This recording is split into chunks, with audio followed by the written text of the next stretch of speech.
Kalau menurut Islam gimana? Nah, jadi kalau menurut sains, kita kan hidup 12 bulan nih.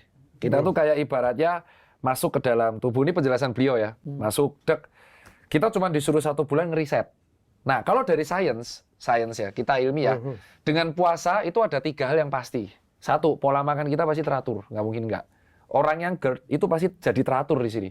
Kamu hanya diizinkan makan tuh 2 kali waktu malam. Buka, sahur, dah. Sisanya habis taraweh. Dan kamu nggak akan bisa makan lebih banyak lagi setelah taraweh. Dok, walaupun nggak minum air putih tuh.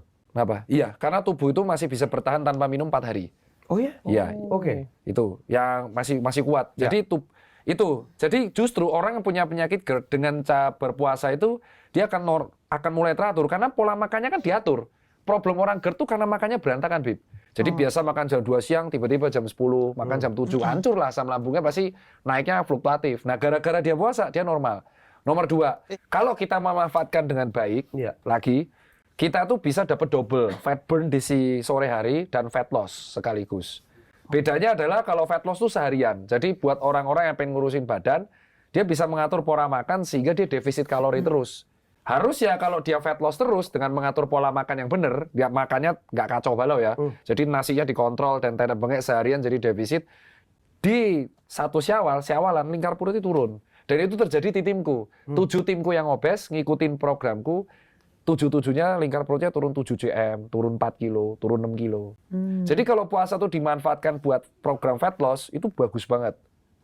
Asal nggak beda sama fat burn ya. Kalau fat burn tuh kita cuman bakar fat buat olahraga, tapi setelah maghrib makan lagi beda. Fat loss-nya yang aku ambil. Itu nomor 2. Yang nomor 3 itu adalah setelah sahur kita kan subuhan. Nah setelah subuhan itu kalau bisa nggak langsung tidur.